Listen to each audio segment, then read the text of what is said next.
ABK Radio, l'interview.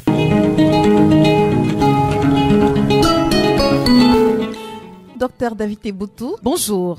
Bonjour Sidonie, bonjour à toute l'équipe d'ABK Matin et toute ma sympathie renouvelée à l'ensemble des auditeurs d'ABK. Docteur David Teboutou, vous êtes chercheur en relations internationales, analyste politique et militant panafricaniste et de droits de l'homme. Vous n'êtes pas au Cameroun depuis environ un mois et vous êtes justement en train de faire des tournées universitaires pour transmettre le savoir.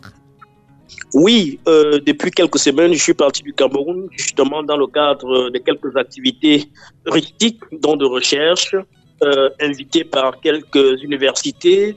J'étais à l'université de Kinshasa il y a quelques semaines. Je suis passé par l'université de Bangui et en ce moment, je dispense des séminaires à l'université Agostinho Neto du côté de Luanda, c'est en Angola. Vous nous avez donc laissé le Cameroun et le Cameroun qui nous présente un tableau funeste entre accidents de la circulation, le sang qui coule à profusion sur les routes, les inondations, les effondrements, les glissements de terrain. Je crois que vous suivez de très près ces différentes actualités. Est-ce qu'il serait exagéré de penser que le Cameroun vit une situation apocalyptique? Pas jusque-là, mais toujours est-il que le moins qu'on puisse dire, c'est de constater que la photographie politique, la photographie sociale et même la photographie culturelle de notre pays, voire économique, est, disons, scandaleuse à certaines mesures. Scandaleuse dans ce sens où il y a des situations que notre pays traverse aujourd'hui qui auraient pu être évitées. On le dit, pas parce qu'on serait de gauche ou parce qu'on manifesterait quelques velléités de GM de l'opposition, mais parce que logiquement, quand on regarde les moyens que l'État du Cameroun dispose, les moyens humains, les moyens économiques et bien d'autres moyens, on se demande pourquoi on en est encore à vivre de tels drames aujourd'hui, alors qu'on aurait pu justement envisager des possibilités qui auraient contourné ces drames. Je peux prendre le cas de ces éternelles ou alors ces sempiternelles questions qui tournent autour des eaux qui envahissent la capitale économique à tous bords. Chaque fois qu'il y a inondation, chaque fois qu'il y a un peu de pluie à Douala, il y a des inondations et il y a des conséquences dramatiques qui s'en suivent. Je crois que on aurait pu manifestement aller vers une mise en place d'une politique urbaine conséquente dans cette ville-là, en mettant en branle une politique concertée entre le ministère de l'Urbanisme et de l'Habitat, mais également le maire de la ville, de concert avec les autres mairies, pour voir comment effectivement développer des canaux d'épuration ou alors de contournement d'eau qui pourraient sécuriser la ville de Douala, qui est déjà une ville qui en réalité est au bord de la mer. Et de ce point de vue-là, je ne comprends pas pourquoi on en est de nombreuses années plus tard à travailler sur les conséquences, à pleurnicher sur quelque chose qui s'abat sur nous de façon dramatique, alors que depuis des années, on aurait justement pu trouver des moyens structurels pour contourner cette situation-là. Parce que, tel qu'on constate les dégâts, tels que je les ai vus à travers les réseaux sociaux, à travers Internet ces derniers jours, qu'est-ce qui nous dit que dans 2 mois ou alors l'année prochaine, à la même période, on n'aurait pas des mêmes drames? Il faudrait travailler dès à présent à travers les secteurs institutionnels concernés pour qu'on évite de tels drames à l'avenir. Au-delà donc de ces discours, sensibilisation, consternation, tout ce qui va avec, est-ce que le citoyen camerounais ne doit-il pas finalement prendre son destin en main? Oui, c'est un discours qui revient. Mais quand on dit prendre son destin en main, qu'est-ce que ça veut dire? C'est assez vague, voire vaseux. Ce qu'il faut, c'est de continuer à sensibiliser le Camerounais pour qu'il s'engage politiquement, socialement. Et s'engager politiquement, socialement, voudrait simplement dire qu'il faut aujourd'hui un citoyen nouveau, proactif, qui regarde de près la façon dont sa société est gérée. Mais il ne faut pas simplement se limiter à regarder de près ou alors à verser dans des critiques puériles sur la façon dont sa société est gérée, mais trouver comme un moyen pour impacter un secteur d'activité qui rencontre ton expertise. Trouver un secteur d'activité qui rencontre ton expertise voudrait dire qu'aujourd'hui, tous les Camerounais ne sont pas formés de la même manière, par exemple. Tous les Camerounais n'ont pas les mêmes possibilités. Tous les Camerounais n'ont pas les mêmes cursus. Il faudrait aujourd'hui que chacun se dise dans son secteur d'activité, qu'il soit professionnel, qu'il soit social, etc., se demander comment peut-il influencer son cadre de vie de manière à ce que celui-ci impacte la grande réalité sociale qui s'abat sur sa communauté. Et en cela, il y a aujourd'hui une certaine jeunesse qui s'engage politiquement, bien que ces dernières années, on ait finalement constaté quelques dérives qui font que, quand on regarde l'actualité des dernières années, avec un parti politique comme le MRC, où des jeunes manifestement encore incultes politiquement sont arrivés avec d'autres idées plutôt fascistes, d'autres idées plutôt belliqueuses, qui allaient dans le sens plutôt de lancer des fatwas à ceux qui ne pensaient pas comme eux. Je dis qu'il y a manifestement du travail à faire.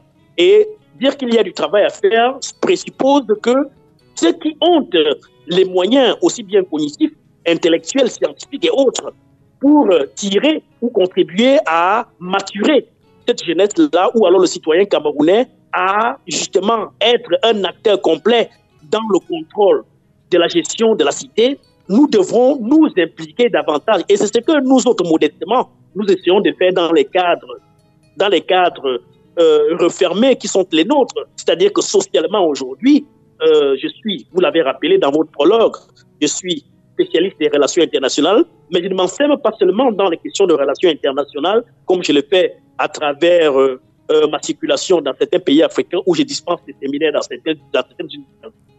Mais je m'engage également socialement. C'est pour cela que vous avez d'ailleurs eu le temps souvent de m'interpeller sur des questions de ces citoyens qui sont embastillés, qui sont parfois frappés des injustices sociales, et ainsi de suite. Je m'y engage parce que je sens que je peux apporter quelque chose dans ce secteur-là de manière à dénoncer des injustices et à m'y impliquer pour que voilà, la société ne se sente pas étouffée du point de vue de la justice sociale. Donc, si beaucoup de Camerounais peuvent voir les choses de cette façon-là, je crois que cela contribuerait à façonner le nouveau type de Camerounais que nous voulons et qui ne va pas apporter des actualités sur les réseaux sociaux, quitte à ce que, après cela, on tombe dans les mêmes dédales où, pendant que nous commentons dans les réseaux sociaux, il y a une petite élite, une oligarchie comprador et même robador qui continue de s'agripper aux affaires et qui continue de tirer tous les avantages et qui ont plutôt une conception jouissive de l'État. Conception de l'État, c'est ce qu'on voit. C'est-à-dire qu'on a l'impression que rien n'avance. Chaque année, le budget de l'État augmente et tous les ans, on revient faire le bilan tant que rien n'est avancé. Et le constat fait, c'est que quelques personnes se sont enrichies, ont conçu de nouvelles maisons, ont eu de nouvelles voitures, alors que la grande population, la grande majorité des Camerounais continue de tirer le diable par le queue. Je crois que c'est un travail collectif, mais un travail qui passe essentiellement par la communication, par la pédagogie, la sensibilisation, et vous êtes déjà en train de le faire, par exemple, en donnant la parole aux acteurs publics, aux acteurs politiques, qui, justement, contribuent effectivement à faire ce travail-là pour sortir ces Camerounais qui ne comprennent pas encore réellement les enjeux de notre pays ces dernières années, pour qu'ils comprennent réellement où on va et pourquoi aujourd'hui on doit absolument s'immiscer, s'appliquer à créer un nouveau type de Camerounais pour le Cameroun qu'on veut. Parce qu'au final, il s'agit du patrimoine collectif du Cameroun dont nous parlons, à savoir le Cameroun, c'est-à-dire le patrimoine collectif des Camerounais, à savoir le Cameroun. Et ce Cameroun-là n'est la propriété exclusive de quelques-uns, c'est notre propriété exclusive à chacun de nous. Et donc nous avons tous intérêt à regarder de près, à nous impliquer pour qu'effectivement certains ne soient pas frustrés, certains ne se disent pas que, voilà, il y a des Camerounais qui jouissent du Cameroun plus que certains, parce que ce sont de tels constats, ce sont de telles frustrations qui finissent souvent par donner ce qu'on voit par exemple au Nord-Ouest, à savoir qu'une partie des compatriotes peut se dire qu'ils vont se donner justice, ils vont se faire justice en prenant les armes. Et ça, nous n'en voulons pas. Il faut donc combattre cela dès maintenant en travaillant pour la création d'un nouveau type de Camerounais. Docteur David Eboutou, il y en a qui pensent que c'est parce que la machine répressive de l'État n'est pas suffisamment mise en branle qu'on assiste à des cas d'incivisme qui pourraient quelquefois conduire, pour le cas des effondrements des immeubles, des inondations, à ce type de drame, à ce type de catastrophe. Je ne pense pas que c'est parce qu'il y a une insuffisance d'applicabilité de l'appareil répressif. Vous savez, dans un pays, il y a deux types d'appareils qui gèrent un État. Il y a d'un côté ce que vous avez dit, l'appareil répressif. Et quand on dit appareil répressif, on voit l'armée, on voit la gendarmerie, on voit la police, on voit la justice, on voit l'administration pénitentiaire qui est le dernier maillon de l'appareil répressif. Et maintenant, en face de l'appareil répressif, il y a l'appareil idéologique. Et on ne met pas toujours beaucoup d'intérêt à mobiliser l'appareil idéologique d'un pays. Et l'appareil idéologique d'un pays, c'est quoi? Ce sont les écoles, ce sont les partis politiques, ce sont justement des institutions qui aident à travailler, à construire le citoyen. Et dans ces maillons qui constituent l'appareil idéologique, il me semble qu'il y a quelque chose qui n'a pas été fait. Il y a, à mon avis, aujourd'hui, un travail en constitution même de la mentalité du Camerounais. Il faudrait que, c'est pour cela que je disais en amont, que nous devons tous travailler à créer un nouveau type de Camerounais, à déconstruire les paradigmes qui ont été placés dans les schèmes psychologiques du Camerounais aujourd'hui, qui pensent qu'il y a un certain type de codes sociaux qui conduisent à la réussite, alors que tout le monde peut connaître un type de code social qui conduit à la réussite. Il y a donc ces paradigmes-là qui font que des Camerounais se lancent par exemple dans la facilité, certains deviennent influenceurs, vont voir des marabouts et ainsi de suite, parce qu'il y a des faux modèles qu'on a érigés et qui les conduisent manifestement à la perdition. Ce que nous disons, c'est qu'au lieu justement de mettre en avant, de prééminer, c'est-à-dire que d'avoir comme prééminence l'appareil répressif, c'est-à-dire que arrêter tout le monde, tabasser, fouetter, ainsi de suite. Non, on ne peut pas toujours mettre la chicotte en avant. Ce que nous disons, c'est que certains maillons de l'appareil idéologique d'un pays comme le Cameroun aujourd'hui doivent être mobilisés pour justement continuer à déconstruire ce qui a été sémé dans l'appareil psychologique des Camerounais qui pensent qu'il y a des modèles aujourd'hui qui en réalité sont des contre-valeurs. Et là, j'ai fait là une lecture purement axiologique pour que ces faux modèles-là soient déconstruits afin justement d'implémenter ce que l'idéal d'un pays comme le nôtre voudrait atteindre. À mon avis, voilà là où se situe le problème. Et si cela est perçu comme tel, je crois que les choses vont aller. Mais en même temps, il faudrait rappeler que ce travail devrait être fait principalement par nos gouvernants. Mais la question ici, c'est est-ce que nos gouvernants comprennent l'enjeu aujourd'hui de travailler à déconstruire les schèmes mentaux de Camerounais qui aujourd'hui suivent de faux modèles? Est-ce que ces dirigeants sont suffisamment conscients de l'enjeu aujourd'hui où on voit effectivement un Cameroun qui périclite parce que des jeunes Camerounais qui seront forcément appelés à être aux appels des mains sont en train de suivre de faux modèles? Je crois que là est tout le débat. Il faudrait donc travailler manifestement à impulser des maillons idéologiques qui construisent un nouveau cadre de pensée qui pourrait contribuer à forger le nouveau Camerounais de demain qui pourrait justement porter ce Cameroun que nous rêvons tous.